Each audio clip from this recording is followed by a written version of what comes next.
In this video, I'm going to walk you through why you're struggling with sciatica and the pain from a herniated disc, even though you've already done things like PT, chiropractic, injections, or decompression, and you're still not back to being active without the pain going down your leg. There's a good chance that if you're dealing with this, you've already tried these options and they aren't providing long enough relief, or they aren't helping you get back to 100%. So whenever you try to be more active, like going golfing, playing pickleball, running, or just playing with your kids, that pain comes back over and over and you still have this sciatica problem. And at this point, you're probably wondering why you're still dealing with that, why it comes back, and what you should do about this going forward. But the problem is everything you've done so far has been focused on just getting you out of pain. That's been kind of the goal the entire time. And yes, that is a good goal. I want you to understand that that's not the end goal. What I mean by that is just because you're in pain and now you've gone to being pain-free, you shouldn't just stop there. You need to keep working to get back to being active without pain. Because doing things like this pain-free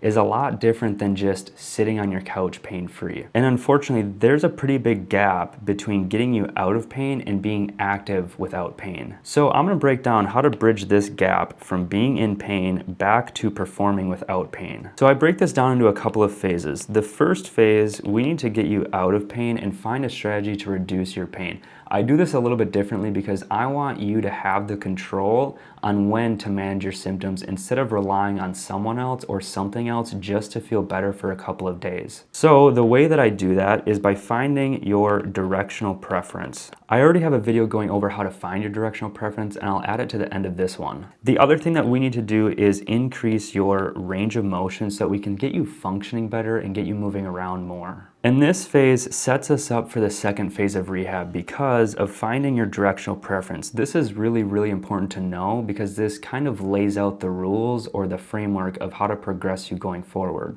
In phase 2, we need to do something that most rehab plans don't cover, and that is what I call increasing your resilience.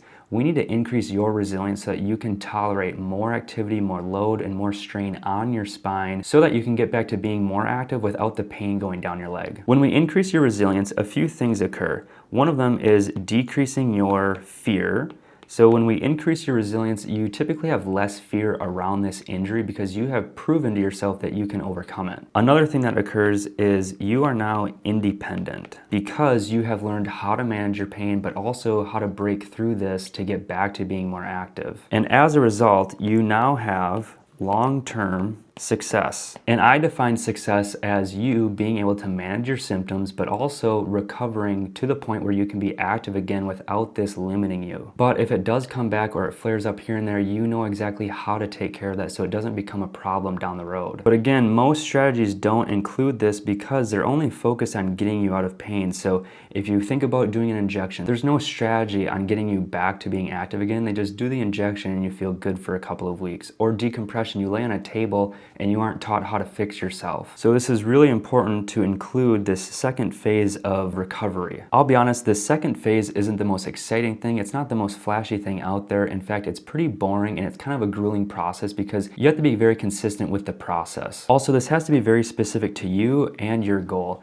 If your goal is to get back to running pain-free, that approach or that strategy is much different than someone who wants to get back to deadlifting pain-free. Because the way that we break down that goal of either running or doing a deadlift pain-free is much different. The steps to actually get there look very different from one another. So if your goal is to get back to something like golfing, we need to break down the demands of that sport or of that activity over time so that you can tolerate it. And what that actually looks like is kind of like a staircase where we break it down step by step by step so that you can now tolerate that without pain stopping you. And I hope you understand that if you want to get back to being active without pain shooting down your leg, your plan needs to include a bridge from pain to performance. Again, I mentioned the term directional preference. I already made a video on how to find that and how to work through that, and I'll put that right here so that you can work through that yourself.